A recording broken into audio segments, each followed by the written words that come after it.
everybody, and welcome back to PCC Student Connect with Gina and Hailey. It is Tuesday, and so we are going to go through our midweek Bible lesson. Start with asking you a question, or everybody a question here. When have you recently served somebody? Not just served, but served with the heart attitude of no expectations back. Ooh. So when have you served somebody recently?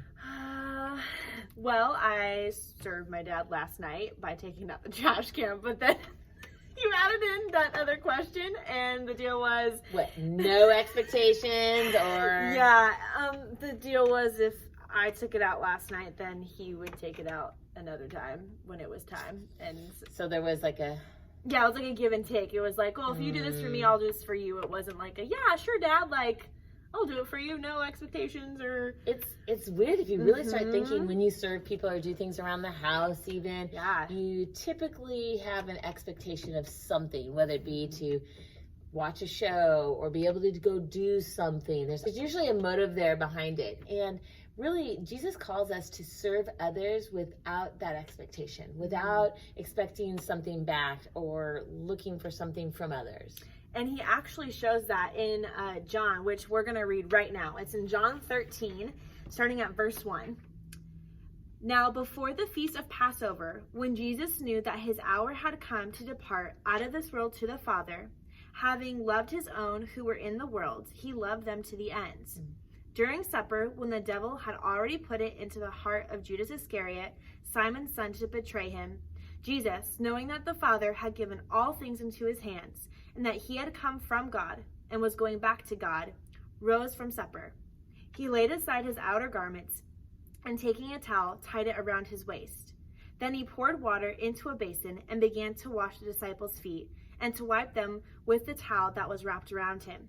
He came to Simon Peter, who said to him, "Lord, do you wash my feet?" Jesus answered him, "What I am doing you do not understand now, but afterwards you will understand." Peter said to him, "You shall never wash my feet." Jesus answered him, "If I do not wash you, you have no share with me."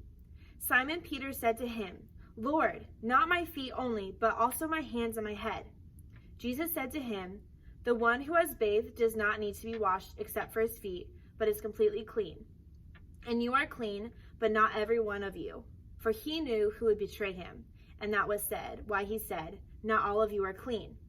When he had washed their feet and put his outer garments and resumed his place, he said to them, "Do you understand what I have done to you? You call me teacher and Lord, and you are right, for so I am. If I then, your Lord and teacher, have washed your feet, you also ought to wash one another's feet. For I have given you an example that you also should do just as I have done to you. Truly, truly, I say to you, a servant is not greater than his master, nor is a messenger greater than the one who sent him. If you know these things, blessed are you if you do them." Wow. So Jesus shows an example of service when he washes the disciples' feet, right? Peter at first is like, no, totally protests against that. And Jesus is like, no, let me show you what it means to be a servant or to serve others, right? I want you guys to think about something really quick. Think of the grossest, most disgusting thing someone can ask you to do to serve them. Think of it. Capture that in your mind. Now, imagine Jesus telling us there's nothing too disgusting or gross to do to serve somebody else. And now you have to go do that thing that you thought of, right? Okay? And that's so interesting to me because a lot of times we think, no, that task, there's no way I'd ever do it, right? And Jesus clearly states, because he is the Son of God, right? There is no one too important to not be able to slow down and serve someone else. You know, you could be the president of your ASB. You know, that doesn't mean you can't sit there and sweep the gym up after an event, or you could be the pastor. I mean, I know this past weekend, Pastor Phil and Pastor Mike and Matt were out there doing the food drive with us, you know, being a part of that. There's nothing too little for any of us to be doing. I actually have a little object lesson for us to try to really sink this idea in. So Are we going to Wacky Wednesday on a Tuesday here? Maybe. We'll see how it turns out. So, Gina, we have our stack of bread cups. Right. So, you know those pyramids, those cup pyramids that people make where they like, you know, build, there's a couple on the bottom, top, in the middle. Like the cheerleader Yeah, things? cheerleader pyramids. So what I want you to do with that in mind, I want you to make a pyramid, but do it inverted. Wait, literally inverted, like Yeah. upside down. Yeah, so like the one starting on the bottom.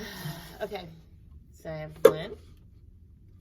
So not on the sides, Not but on like the inverted, sides. so opposite. So Yeah, so okay. 1 and then 2 and then the 3.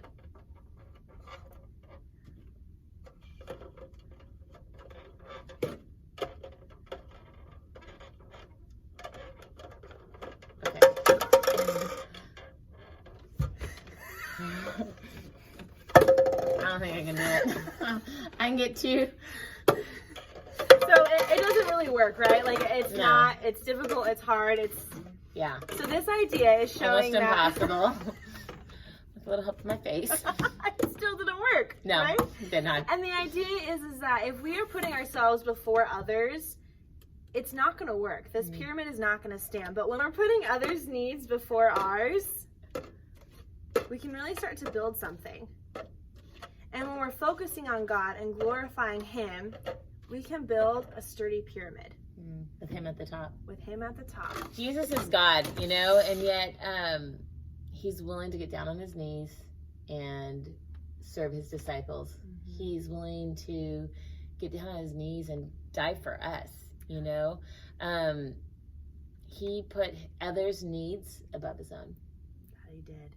So we want to encourage you guys. Gina's questions in the beginning were really awesome of how have you been serving others without any expectations, and be that example like Jesus was. Yeah, we hope to see you guys tonight if you're junior hires at small group, and if you're high schoolers, love to see you on Wednesday and Thursday.